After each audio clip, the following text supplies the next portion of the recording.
Buenas tardes, mi nombre es Carlos Zambrano de la carrera de Ingeniería Mecánica, mi matrícula es 22060939 y a continuación vamos a ver la implementación del filtro pasa alta.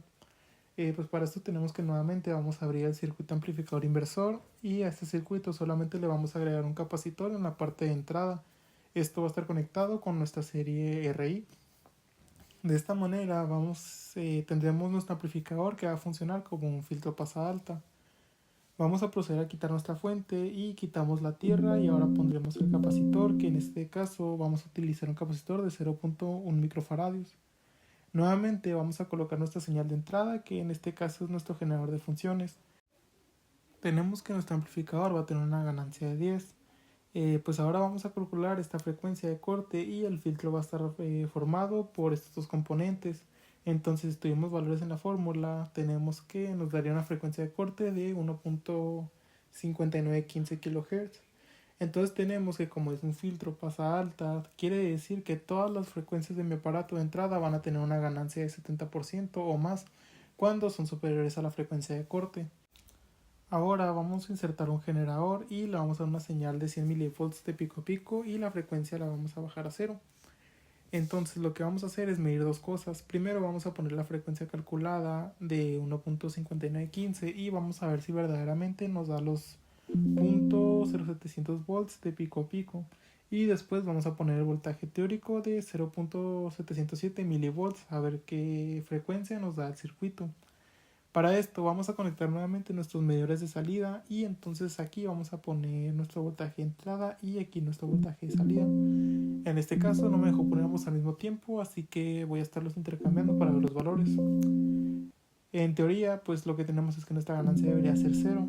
Ya una vez corriendo el circuito, tenemos que en la entrada hay 99.4 y a la salida tenemos 6.33 milivolts. Ahora procederemos al apartado de las preguntas. Como primera tenemos que explicar el funcionamiento del filtro pasa alta. Un filtro pasa alta permite el paso de las frecuencias por encima de una frecuencia de corte específica y atenúa las frecuencias inferiores a este punto. Funciona rechazando las señales de baja frecuencia, mientras que permite el paso de las señales de alta frecuencia con una menor atenuación. La frecuencia de corte es el punto en el que la señal de salida cae al 70.7%.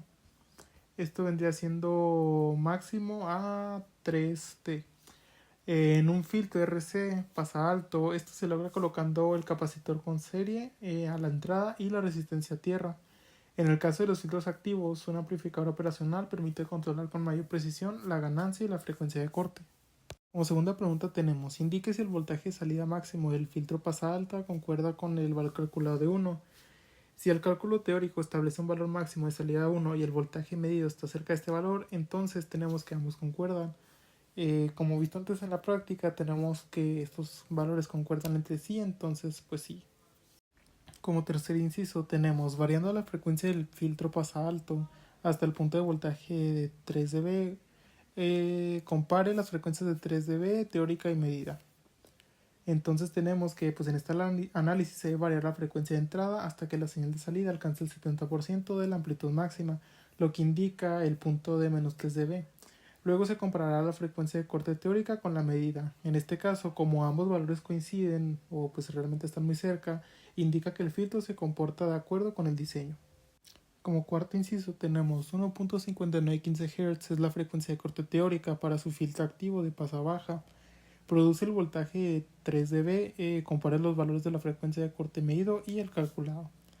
Tenemos que, pues, con una frecuencia de corte teórica de 1.59 Hz, al medir el punto en el que la salida cae al 70%, se debe obtener un valor próximo al teórico.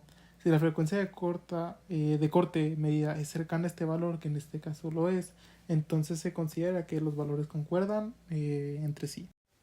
Como último inciso, tenemos grafica la salida del filtro pasa alta para varios valores de entrada de frecuencia dentro del rango de 0 a 10 kHz. Pues graficando la respuesta de frecuencia del filtro pasa alta con una frecuencia de corte teórica de 1.59 Hz en el rango de frecuencia de 0 a 10 kHz, tenemos más o menos este tipo de gráfica.